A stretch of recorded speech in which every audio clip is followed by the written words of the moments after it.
আসসালামু আলাইকুম। চলতরিতে আমরা দেখবো যে খুব ইম্পর্টেন্ট হচ্ছে বিভিন্ন উদাহরণমূলক প্রশ্ন থাকে। তো এই প্রশ্নগুলো উত্তর করার ক্ষেত্রে আমি সবসময় বলবো যে মূল জিনিসটা আগে মাথায় রাখতে হবে যে আসলে মূল জিনিসটা কি, একদম কি পয়েন্ট কোনটা, ওই কি পয়েন্টটার আগে পিছিয়ে কিছু লাইন যুক্ত করে ফেলবো। তো এইরকম কয়েকটা কোশ্চেন আমরা দেখি এবং আমি বারবার একটা জিনিস বলি, ফিজিক্স, কেমিস্ট্রি, বায়োলজি এগুলোতে শত শত অনুধাবনমূলক প্রশ্ন আসতে পারে, শত শত। যদিও আমরা সাধারণত যেগুলো প্র্যাকটিসের মধ্যে করাই সেগুলো থেকে আসে ইনশাআল্লাহ, কিন্তু এরকম শত শত প্রশ্ন বের করা যাবে। এই জন্য তুমি প্রশ্নের উত্তর মুখস্থ করতে যাবে না, কনসেপ্টটা বুঝতে হবে। এবং কনসেপ্টটা আমি যেভাবে বলি, কি লাইনটা লিখবা, তাহলে ইনশাআল্লাহ তোমার কারেক্ট থাকবে। ঠিক আছে, ওকে। তাহলে দেখি এখানে কি বলছে যে পরিবাহিতার উপর তাপমাত্রার প্রভাব আলোচনা করো। আচ্ছা, এরকম প্রশ্ন যখন থাকবে, দেখো এই প্রশ্নটা তোমাদের বুঝতে হবে। আচ্ছা, এখানে আমরা জানি একটা হচ্ছে যে পরিবাহী পদার্থ, ঠিক আছে, পরিবাহী। আচ্ছা, পরিবাহীর ক্ষেত্রে আমরা জানি যে তাপমাত্রা সমানুপাতিক হচ্ছে রোধ। তার মানে কি, যে সকল পদার্থের মধ্যে দিয়ে সহজে হচ্ছে পরিবহন ঘটতে পারে তড়িতের, সেটাকে বলে পরিবাহী পদার্থ। তো ওই পরিবাহী পদার্থের ক্ষেত্রে তাপমাত্রা বাড়ালে রোধ বেড়ে যায়। তাহলে রোধ যদি বেড়ে যায় তার মানে পরিবাহিতা কি হয়ে যায়, কমে যায়। ওকে। আবার অর্ধ পরিবাহীতে রয়েছে কি রয়েছে বলো, অর্ধ পরিবাহী। এই অর্ধ পরিবাহীর ক্ষেত্রে আমি সবসময় বলি যে তাপমাত্রা ব্যস্তানুপাতিক রোধ। তার মানে কি, অর্ধ পরিবাহীর ক্ষেত্রে যখন তুমি তাপমাত্রা বাড়িয়ে দিবে তখন রোধ কমে যাবে। তার মানে তাপমাত্রা বাড়াই দিছো, রোধ কমে গেছে। তাহলে রোধ যদি কমে যায় তাহলে পরিবাহীতে কি হয়ে যাবে, বেড়ে যাবে। তার মানে অর্ধ পরিবাহীর ক্ষেত্রে তাপমাত্রা আর রোধের সম্পর্ক ব্যস্তানুপাতিক, আর পরিবাহীর ক্ষেত্রে তাপমাত্রা এবং রোধের সম্পর্ক সমানুপাতিক। এবং আমরা প্রত্যেকেই জানি রোধ আর পরিবাহিতা হচ্ছে ব্যস্তানুপাতিক। রোধ ব্যস্তানুপাতিক কি বলো, পরিবাহিতা। তাহলে এখান থেকে একটা স্টুডেন্ট মৌলিক যে নলেজটা মাথায় রাখবে সেটা হচ্ছে, যখন তোমাকে বলে পরিবাহিতার উপর তাপমাত্রার প্রভাব, তাহলে তুমি লিখবা যে যেগুলো হচ্ছে সুপরিবাহী সেগুলোর ক্ষেত্রে আমরা জানি তাপমাত্রা বাড়ালে রোধ বেড়ে যায় এবং এই কারণে পরিবহন ক্ষমতাটা, তড়িৎ পরিবহন ক্ষমতা কমে যায়। আবার অর্ধ পরিবাহীর ক্ষেত্রে তাপমাত্রা বাড়ালে রোধ কমে যায় এবং এই কারণে তড়িৎ পরিবহন ক্ষমতাটা বেড়ে যায়। বাস, সাথে যদি তুমি আরো এক্সাম্পল দিতে চাও, কিরকম এক্সাম্পল, যেমন সুপরিবাহী হচ্ছে গোল্ড, তারপর হচ্ছে তামা, রূপা। অর্ধ পরিবাহীর ক্ষেত্রে তুমি বলতে পারো সিলিকন, জার্মেনিয়াম, গ্যালিয়াম, হ্যাঁ এরকম বলতে পারো। তার মানে তুমি মূল জিনিসটা লিখলেই তোমার 2 এর 2 পেয়ে যাবে। ওকে। আচ্ছা, এরপরে তাহলে এখান থেকে আরেকটা কি কোশ্চেন আসতে পারে, এইভাবে দিতে পারে যে অর্ধ পরিবাহীর ক্ষেত্রে তাপমাত্রার প্রভাব আলোচনা করো। আচ্ছা, এখানে আবার এইভাবে প্রশ্নটা দিতে পারে যে রোধের মানে রোধ এবং তাপমাত্রার সম্পর্ক আলোচনা করো। এখন যখন তুমি প্রশ্নটা দেয় যে রোধ এবং তাপমাত্রার সম্পর্ক আলোচনা করো, রোধ এবং কি বলো, তাপমাত্রা, তখন তুমি কি লিখবা, তোমাকে লিখতে হবে ওই একই জিনিস, রোধ এবং তাপমাত্রা। মানে তোমাকে বোঝা যাচ্ছে পরিবাহীর ক্ষেত্রে রোধের কি ঘটনা ঘটে, অর্ধ পরিবাহীর ক্ষেত্রে। আবার এই প্রশ্নটা এইভাবে দিতে পারে যে অর্ধ পরিবাহীর ক্ষেত্রে, অর্ধ পরিবাহী ওইটার ক্ষেত্রে তোমার হচ্ছে তাপমাত্রা এবং রোধের সম্পর্ক। আবার এটাও দিতে পারে যে অর্ধ পরিবাহীর ক্ষেত্রে তাপমাত্রা এবং পরিবাহিতার সম্পর্ক। তার মানে এইটা প্রশ্নকে অ্যানালাইসিস করার 4-5টা প্রশ্ন বানানো যায়। তাহলে মূল প্রশ্নটা হচ্ছে পরিবাহিতার উপর তাপমাত্রার প্রভাব। আবার দিতে পারে যে রোধের উপর তাপমাত্রার প্রভাব। আবার দিতে পারে মানে অর্ধ পরিবাহীর উপর তাপমাত্রার প্রভাব। আবার দিতে পারে অর্ধ পরিবাহীর উপরে তাপমাত্রা এবং রোধের সম্পর্ক। এইরকম করে ক্যাটাগরাইজ হইতে কোশ্চেনটা আসতে পারে। তো তোমার কাজ হবে, মূল উত্তর কিন্তু এইটাই যে পরিবাহীর ক্ষেত্রে তাপমাত্রা বাড়লে রোধ বেড়ে যায়, পরিবহন ক্ষমতা কমে যায়। আর অর্ধ পরিবাহীর ক্ষেত্রে কি হয়, যখন আমি তাপমাত্রা বাড়াই দিই তখন দেখা যাচ্ছে যে রোধটা কমে যাচ্ছে এবং পরিবহন ক্ষমতাটা বেড়ে যাচ্ছে। ওকে, এই বেসিকটা খেয়াল রাখবো। এরপরে আসছে তড়িৎ চালক শক্তি এবং বিভব পার্থক্যের পার্থক্য। দেখো আমি যখন বলি এই উত্তরগুলো শেখার ক্ষেত্রে আগে বেসিকটা মাথায় রাখবো। কিরকম বেসিকটা, ধরো একদিকে আমি রাখলাম যে তড়িৎ চালক শক্তি, ঠিক আছে, তড়িৎ চালক শক্তি, ফাইন। আর একদিকে আমি রাখলাম হচ্ছে বিভব পার্থক্য, বিভব পার্থক্য। আচ্ছা, এটার মূল ডিফারেন্স থেকে আমি তোমাকে একটু সহজ করে বলি। ধরো এখানে আমি একটা ধরো একটা যে বৃত্তের মতো আর্ট করছি। এইখানে এইটা হচ্ছে একটা, ধরো যে পয়েন্ট, এটা আরেকটা পয়েন্ট, এটা আরেকটা পয়েন্ট, এটা আরেকটা পয়েন্ট, এটা আরেকটা পয়েন্ট, এটা হচ্ছে আরেকটা পয়েন্ট, এটা হচ্ছে আরেকটা পয়েন্ট, এরকম। এখন একটা চার্জ এই পয়েন্ট থেকে শুরু করছে, গোটা রাস্তা সে ঘুরে আবার এই যেই জায়গা থেকে শুরু করছে সেই জায়গায় আসছে, তখন যে শক্তিটা অর্জন হয় সেটা তড়িৎ চালক শক্তি। তার মানে একটা চার্জকে, একটা তড়িৎ বর্তনীর যদি সম্পূর্ণ পথ ঘুরিয়ে আমি আবার আগের অবস্থায় নিয়ে আসি, তখন যে শক্তিটা অর্জন হয় সেটা তড়িৎ চালক শক্তি। ওকে। আচ্ছা, আর বিভব পার্থক্য খুব সহজ, সে হচ্ছে তার পড়াটা কমপ্লিট করেনি, তার মানে তার চক্রটা পূরণ করেনি। তাহলে কি হতে পারে, ধরো এই জায়গা থেকে এই জায়গায় আসছে, তাহলে কি চক্র পূরণ হচ্ছে না, তাহলে এটা হচ্ছে বিভব পার্থক্য। এই জায়গা থেকে সেই জায়গায় আসছে, বিভব পার্থক্য। এই জায়গা থেকে এই জায়গায় আসছে, বিভব পার্থক্য। তার মানে একটা চার্জ সম্পূর্ণ হচ্ছে যে চক্র পূরণ না করে যে কোনো দুইটা বিন্দুর মধ্যে ছিল, তার মানে এই জায়গা থেকে যদি সে গোটাটা ঘুরতে ঘুরতে ঘুরতে এই জায়গা পর্যন্ত আসে, তাহলে সেটা কি হবে? বিয়োগ পার্থক্য। তার মানে ব্যাপারটা একটা এরকম, আমি সহজ করে এক্সাম্পল দিই। একজনকে আমি বলছি যে তুমি রংপুর থেকে ঢাকা যাও, তো সে রংপুর থেকে ঢাকায় গেল, চক্র পূরণ হয়েছে, তাই তড়িৎ চালক শক্তি। সে রংপুর থেকে ঢাকার মাঝখানে যে কোনো জায়গায় যদি থেমে যাত্রাপথ যে এইটা আর আমি যাবো না, তাহলে সেটা বিয়োগ পার্থক্য। তাহলে যে কাউকে যদি বলি কোনটা বড়, যে কেউ বলবে পুরো চক্রটা পূরণ করাই তো সবচেয়ে বড়। তার মানে তড়িৎ চালক শক্তি যেটা, এটা হচ্ছে আমি বলি এটা হচ্ছে বড় ভাই, এটা বলো বড় ভাই। আর বিয়োগ পার্থক্য এটা কি বলো? ছোট ভাই, এটা হচ্ছে ছোট ভাই। এবং এটা থেকে এই ক্লাসের পরীক্ষায় তো প্রশ্ন আসে, অ্যাডমিশন আসে, সব জায়গায় আসে। তো তড়িৎ চালক শক্তি যদি বড় ভাই হয়, তার মানে কি তড়িৎ চালক শক্তি, এটা খেয়াল রাখবা, বড় ভাই পৃথিবীতে আসলে ছোট ভাই আছে। পৃথিবীতে এমন কোনো ছোট ভাই নেই যার কোনো বড় ভাই নেই। কেউ অনেকজন আছে ফ্যামিলিতে, একজন বড়, ছোট নাই, মানে ওই বড় ওই সব। তার মানে তড়িৎ চালক শক্তি এটা হচ্ছে কারণ, এটাকে বলো কারণ। আর বিয়োগ পার্থক্য এটা হচ্ছে কি? ফলাফল। বিয়োগ পার্থক্য বলো ফলাফল। ওকে, আচ্ছা, বড় ভাই যদি এক জায়গায় যায়, সে কিন্তু ফিরে আসতে পারবে। তার মানে এটাকে কি বলবো? প্রত্যাবর্তক। কি বলে বলো? প্রত্যাবর্তক। প্রত্যাবর্তক মানে যে জায়গা থেকে শুরু করছে সেই জায়গায় আগে ফিরে আসছে, প্রত্যাবর্তক। আর বিয়োগ পার্থক্য, ছোট ভাই তো এক জায়গায় যে পদ আর খুঁজে পাচ্ছে না, তার মানে হচ্ছে অপ্রত্যাবর্তক। কি বলো? অপ্রত্যাবর্তক। আমি যেটা বলতে চাই এগুলো।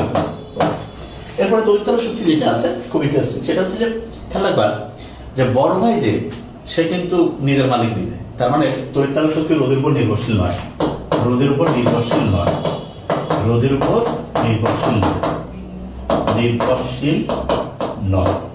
আর বিয়োগ পার্থক্য যেটা রয়েছে, এটা রোদের উপর নির্ভরশীল হয়, রোদের উপর নির্ভরশীল হয়, রোদের উপর নির্ভরশীল হয়। ওকে, আচ্ছা, তাহলে আমরা একটা জিনিস বুঝতে পারছি যে তড়িৎ চালক শক্তি মানে যেই পয়েন্ট থেকে সে শুরু করছে, গোটাল চক্র পূরণ করে আবার ওই জায়গায় আছে, এটা তড়িৎ চালক শক্তি। খেয়াল রাখবে তো? দেখো তোমাদের কিছু খেয়াল রাখছে না, খেয়াল রাখবে এই তড়িৎ চালক শক্তি যে আছে, এটা দেখো বানানটা কিন্তু বড়, বিয়োগ পার্থক্য বানানটা তুলনামূলক ছোট। তার মানে বড় ভাই চক্র পূরণ করবে। তার মানে একটা চার্জকে, একটা বর্তনীর সম্পূর্ণ পথ ঘুরিয়ে যদি আগের অবস্থায় আনি, তার মানে পূর্ণ চক্র সম্পন্ন করি, তখন যে শক্তি অর্জন হয় সেটা তড়িৎ চালক শক্তি।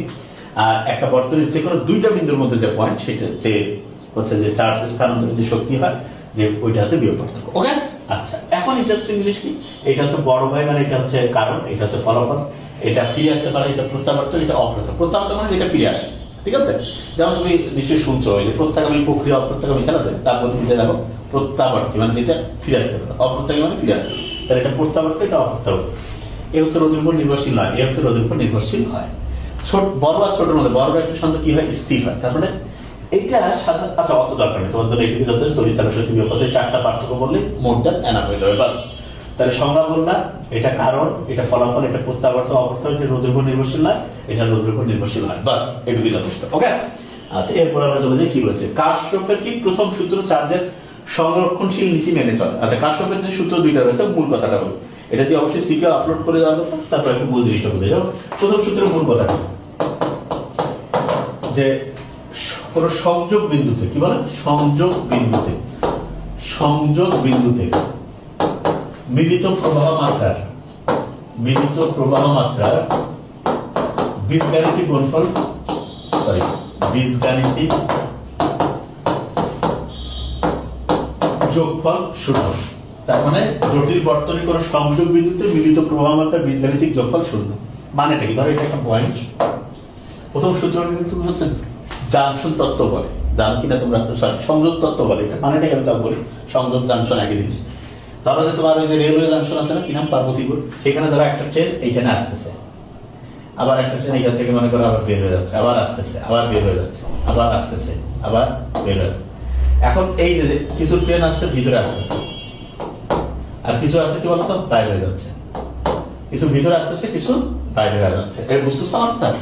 দেখো যে এই অনুযায়ী কিন্তু আমরা একটা এমসিকিউ সলভ করেছিলাম। সেখানে তুমি দেখবা যে এই যে তোমার যেটা বাইরে হয়ে যাচ্ছে সেটাকে আমরা ধরি ধনাত্মক, আর যেটা ভিতরে আসছে সেটাকে ধরি ঋণাত্মক, এরকম করে খেলা যায়। তাহলে এইটা টোটাল ধরো, এইটা ধরো যে ধরো যেটা বাইরে হয়ে যাচ্ছে, ধরো এটা I1, কথার কথা, এটা হচ্ছে I2, এটা ধরো যে I3, এটা হচ্ছে I4, এটা হচ্ছে I5, এটা হচ্ছে I6। তাহলে এইগুলো I1 ধরো যে বাইরে হয়ে যাচ্ছে, এটা ধনাত্মক ধরলাম, I2 হচ্ছে ঋণাত্মক। একটা যদি উল্টা দিক থেকে এবার করতে পারে, কিন্তু বেসিক্যালি এটা হচ্ছে I2, তারপর হচ্ছে কি I3 বাইরে গেছে, I4টা কি হচ্ছে ভিতরে ঢুকতে, ধরো এটা মাইনাস, তারপর হচ্ছে কি I4 এর পর এটা I5 হবে, I5 ও ধরো মাইনাস, এটা হচ্ছে I6, এটা মাইনাস, মানে যেটা সংযোগ বিন্দুর দিকে আসছে সেটা মাইনাস, যেটা বাইরে আসছে সেটা প্লাস। এটা সমান কত? 0। তার মানে সামেশন অফ I সমান হচ্ছে 0। আচ্ছা, এখন বলছে যে কার্শফের প্রথম সূত্র চার্জের সংরক্ষণশীল নীতি। চার্জের সংরক্ষণ নীতি মূলত শক্তি সংরক্ষণশীল নীতি, যে সেটা চার্জের সংরক্ষণ নীতি। শক্তি সংরক্ষণশীল নীতি কি পড়ছিল তোমরা? শক্তির সৃষ্টিও নেই, ধ্বংস নেই, শুধু এক অবস্থা থেকে অন্য অবস্থায় রূপান্তর হয়, ঠিক না? ধ্বংস সৃষ্টি কোনোটাই নেই। ঠিক তেমনি করে এখানে কিন্তু চার্জ সৃষ্টি হচ্ছে না, কোনো ধ্বংস হচ্ছে না। কি হচ্ছে মূলত? কেউ হচ্ছে যে সংযোগ বিদ্যুৎ দিকে আস্তে আস্তে, কেউ চলে যাচ্ছে। তার মানে ওই যে শক্তি যেমন রূপান্তর হচ্ছে, এখানে এক্স্যাক্টলি চার্জটা কি হচ্ছে? চার্জ যাবে শক্তি আসবে, তড়িৎ শক্তি, ঠিক আছে? তাহলে চার্জ কি হচ্ছে? যে কিছু হচ্ছে যে আধান সংযোগ বিন্দুর দিকে আস্তে আস্তে, কিছু সংযোগ বিন্দু থেকে চলে যাচ্ছে, কিন্তু টোটাল যে মানটা সেটা 0 আছে। তার মানে ওই সৃষ্টির শুরুতে যে পরিমাণ শক্তি ছিল শেষ সময় পর্যন্ত একই থাকবে। তার মানে কি? শক্তি সংরক্ষণশীল নীতি যেটা, সেই কথা কিন্তু কার্শফের প্রথম সূত্র একই জিনিস বলছে। তার মানে এখানে চার্জ কোনো সৃষ্টি হচ্ছে না, কোনো ধ্বংস হচ্ছে না, জাস্ট কি হচ্ছে? কিছু চার্জ বা কিছু আধান সংযোগ বিন্দুর দিকে আসতেছে আর কিছু সংযোগ বিন্দু থেকে দূরে চলে আসছে, কিন্তু কালেকটিভলি সামেশন করলে 0 হচ্ছে। কোনো মুখস্থ না, আমি যেভাবে বলছি এক্স্যাক্টলি এটা লিখবা, ঠিক আছে? হবে ফাইন। আমি জানি বই এইভাবে লেখা থাকে না, কিন্তু এক্স্যাক্টলি যেরকম এটা। আচ্ছা, 100 ওয়াট এবং 220 ভোল্ট বলতে কি বুঝো? মানে খুব সহজ। এখানে তো বুঝতে হবে যে ওয়াট হচ্ছে, এটা হচ্ছে পাওয়ার, হ্যাঁ, আর 220 ভোল্ট এটা হচ্ছে বিভব পার্থক্য। বিভব পার্থক্য। আচ্ছা, আমি তোমাদের একটা জিনিস বলি, তোমাদের যদি আমি যে কাউকে বলি যে আচ্ছা এক জায়গা থেকে আরেক জায়গায় আমি তড়িৎ পাবো কিভাবে, মানে কারেন্টটা পাবো কি, সের উপর ভিত্তি করে সবসময় খেয়াল রাখবা যে আমরা যে কারেন্টটা পাই, তুমি নিশ্চয়ই শুনছো যে ভি সমানুপাতিক আই, ঠিক আছে? তার মানে ভি হচ্ছে ভোল্ট, বিভব পার্থক্য। এই বিভব পার্থক্য যত, সেইটার উপর ভিত্তি করে প্রবাহ মাত্রা পাওয়া যায়, প্রবাহ মাত্রা। তার মানে তুমি কারেন্ট তখনই পাবা যখন ভোল্টেজের ডিফারেন্স থাকবে। এই জন্য ভোল্টেজ যত বেশি তত প্রবাহ মাত্রা বেশি, যত বেশি ভোল্টেজ তত বেশি প্রবাহ মাত্রা, মানে ভোল্টেজের ডিফারেন্সটা যত বেশি তত বেশি কি প্রবাহ মাত্রা। এই জন্য তুমি দেখবে অনেক সময় ভাই কি কয় যে ভাই এসি চলতেছে না, কেন কয় যে খুব লো ভোল্টেজ। তার মানে যেই পরিমাণ ভোল্টেজের মান থাকলে পরে ওইখানে এমন পরিমাণ তড়িৎ প্রবাহিত হবে যেটা দিয়ে এসিটা চলবে, সেই পরিমাণ ভোল্ট যদি না থাকে তাহলে ওই পরিমাণ প্রবাহ থাকবে না, ওই পরিমাণ তখন কি শক্তি না পেয়ে সে হচ্ছে ঘুরবে না। অনেক সময় দেখবে না কিছু টেলিভিশন আগেকার দিনে তোমরা দেখছো যে লো ভোল্টেজে চলে না, লো ভোল্টেজে চলে। তার মানে কি যেই পরিমাণ কারেন্ট থাকলে পরে ওই বিদ্যুতের শক্তির উপর ভিত্তি করে সে দৌড়াইতে পারবে, টেলিভিশনটা চলতে পারবে, সেই শক্তি যদি না আসে তাহলে তো সে পারবে না। তাহলে লো ভোল্টেজ হইলে কি হয়? প্রবাহ মাত্রা কমে যায়, তখন সে ঠিকভাবে সাপ্লাই দিতে পারে না। আবার যদি 440 হয়ে যায়, 440 মানে নর্মালি আমরা 220 ভোল্ট যে থাকে, 440 মানে এটা টিউন হয়ে গেছে 440, তখন দিচ্ছে কি 440 তে আলাদা করো, তখন যেটা হয় ভোল্টেজ খুব বেশি হয়ে গেছে, তখন কি প্রবাহ মাত্রা বেড়ে যাবে। প্রবাহ মাত্রা যদি খুব বেশি হয়ে যায় তখন যেটা হবে যে, মানে ব্যাপারটা হচ্ছে এইরকম, সহজ করে যদি বলি, খুব বেসিক জিনিস। ধরো যে নদীর মধ্যে হচ্ছে যে পানির প্রবাহ স্বাভাবিক মান হচ্ছে 220 ভোল্ট, ওইখানে তোমার হচ্ছে একটা সুন্দর হচ্ছে যে আমরা একটা ব্রিজ রাখছি, 220 ভোল্টের যে পানি আসতেছে প্রবাহিত হচ্ছে, হঠাৎ করে 440 ভোল্টে পানি আসছে, তখন যে ব্রিজটা আমরা দিচ্ছি ব্রিজে আল্লাহ না করুক কি হয়ে গেছে, যে হচ্ছে যে ভেসে গেছে। অনেক সময় না বন্যায় ব্রিজ ভেসে যায়, ঠিক তেমনি করে আমাদের যে বৈদ্যুতিক যন্ত্রপাতি গুলো আছে এরা কিন্তু একটা নির্দিষ্ট পরিমাণ শক্তি তারা হচ্ছে যে পর্যন্ত ব্যবহার করতে পারে, তার বেশি হয়ে গেলে মানে বেশি পরিমাণ তাপ শক্তি উৎপন্ন হয়ে অতিরিক্ত তাপে পুড়ে ছাই হয়ে যেতে পারে। এই যে আগুন, আগুন নিয়ে একটা ব্যাখ্যা সামনে আপনি ইনশাআল্লাহ দেখবা।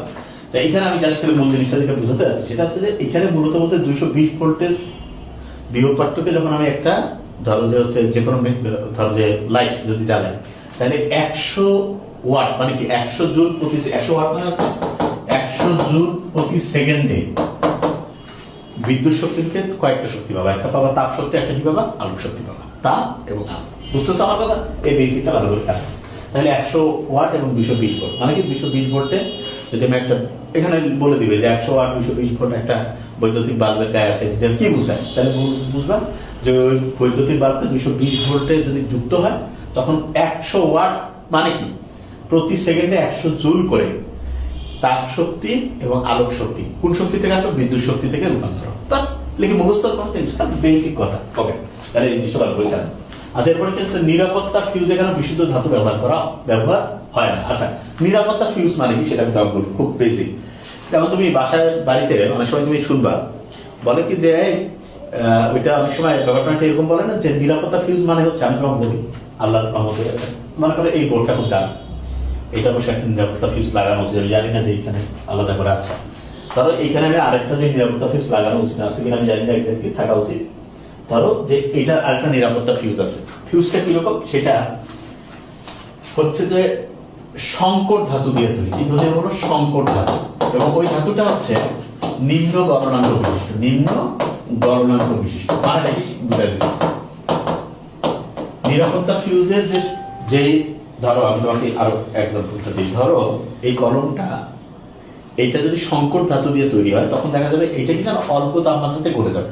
ঠিক তেমনি করে নিরাপত্তা ফিউজটা বিশুদ্ধ ধাতু ব্যবহার করে না। বিশুদ্ধ ধাতু মানে যেমন গোল্ড, আর তারপর তামা, রূপা, এগুলো বিশুদ্ধ। আর এগুলো মিক্সড করে যেটা হয় সেটা হচ্ছে সংকর ধাতু। তো সংকর ধাতু আমরা ওইটাই ব্যবহার করি যেটা নিম্ন গলনাঙ্ক, মানে অল্প তাপমাত্রাতে যে গলে যায়, সহজ কথা। তাহলে আমি যদি নিরাপত্তা ফিউজে সংকর ধাতু ব্যবহার করি যেটা নিম্ন গলনাঙ্ক বিশিষ্ট, কোনো কারণে যদি দেখা গেল আল্লাহ না করুন ফোরপটি হয়ে গেছে বা আল্লাহ না করুন বজ্রপাত দিচ্ছে, কোনো হচ্ছে যে দেখা গেছে যে হাই ভোল্টেজ চলে আসছে, তখন কি হবে?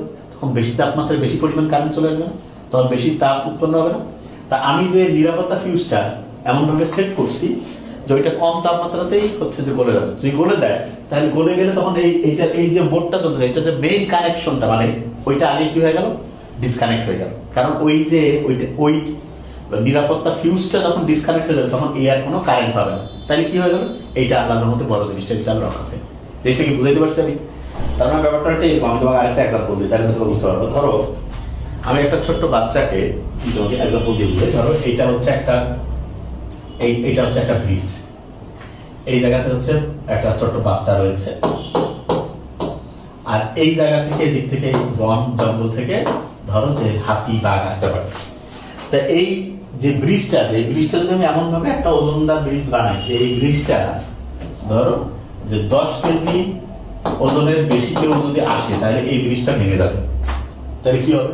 ধরো যদি একটা হাতি আসে 10 কেজির বেশি, তাহলে নিচে মনে করো যে গভীর গর্ত আছে, এই হাতি আসতে এখান থেকে পড়ে গেল। বাস এরকম করে দিই যে 60 কেজি ওজনের বেশি আসলে একটা জিনিস এখান থেকে পড়ে যাবে। ধরো মানুষের ওজন 50-60 কেজি, মানুষ যাইতে পারবে কষ্ট করে। আর অন্য কেউ যদি আসে, অন্য কেউ যেমন হাতি কত বড় ওজন, ঠিক না, বাঘও তো অনেক বেশি আছে, সিংহ, ওরা যদি এদিকে আসতে যায় এই যে রাস্তাতে দেখা যাবে যে ওই ব্রিজ ভেঙে যাবে। ঠিক তেমনি করে এটা তার মানে কি, এই বাসাটা হচ্ছে নিরাপত্তা ব্রিজ।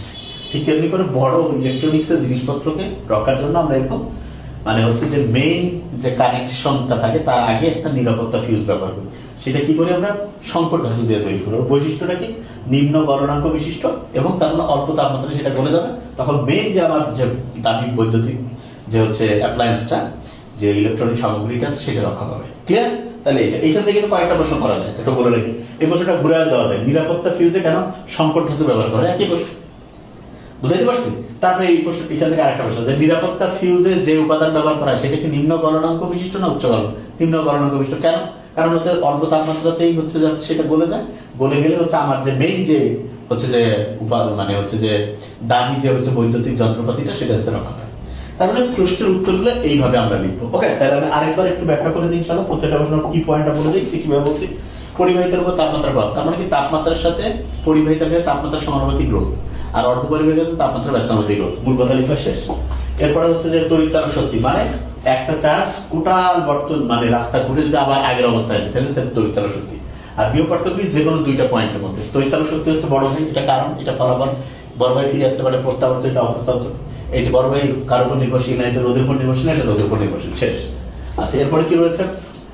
কারশফের সূত্র। কারশফের দুইটা সূত্র আছে। এখানে প্রথম সূত্রটা যে প্রশ্ন এসেছে, কারশফের প্রথম সূত্র চার্জের সংরক্ষণশীল দিক। জটিল বর্তনীর কোন সংযোগ বিন্দুতে মিলিত প্রবাহ মাত্রার বীজগাণিতিক যোগফলটা শূন্য হবে। তার মানে হচ্ছে এখান থেকে কেউ কেউ দেখা যাচ্ছে চলে যাচ্ছে, কেউ কেউ সংযোগ বিন্দু থেকে আসতেছে। তাহলে এটা টোটালটা কি সামেশন করলে 0। তার মানে এখানে কোনো চার্জ সৃষ্টি হচ্ছে না, ধ্বংস হচ্ছে না। মূলত কেউ হচ্ছে সংযোগ বিন্দু দিকে আসছে, কেউ সংযোগ বিন্দু থেকে চলে যাচ্ছে। তো এইটাই তো মানে চার্জের সংরক্ষণশীল নীতির যে প্রথম কথাটাই তো এটা, মানে মূল কথাটা এটা যে চার্জ সৃষ্টি হয় না, ধ্বংস হয় না। শুরুতে যে পরিমাণ চার্জ ছিল শেষ পর্যন্ত একই ওই ঘটনাটা এখানে ঘটেছে। এরপরে যেটা 100 ওয়াট 220 ভোল্ট, তার মানে 220 ভোল্ট বিয়োগ পার্থক্য যদি আমি একটা বাল্ব জ্বালাই তাহলে প্রতি সেকেন্ডে 100 জুল বিদ্যুৎ শক্তি রূপান্তরিত হয় তাপ শক্তি বা আলোক শক্তিতে রূপান্তর হবে। বাস। এরপরে যেটা রয়েছে সেটা কি, নিরাপত্তা ফিউজে কেন বিশুদ্ধ ধাতু ব্যবহার করা হয়, মূলত যাতে করে হচ্ছে নিম্ন গলনাঙ্ক বিশুদ্ধ ধাতু ব্যবহার করা হয় না, সংকর ধাতু ব্যবহার করে। কেন? কারণ এটা নিম্ন গলনাঙ্ক বিশিষ্ট হবে এবং এটা অল্প তাপ মানে তাপই যাতে গলে যায়। তার মানে যখন বেশি পরিমাণ বিদ্যুৎ প্রবাহিত হবে তখন ওইটা গলে যাবে। মেইন যে আমাদের হচ্ছে বৈদ্যুতিক যে যন্ত্রপাতি সেটা যাতে রক্ষা পায়। Thank you so much.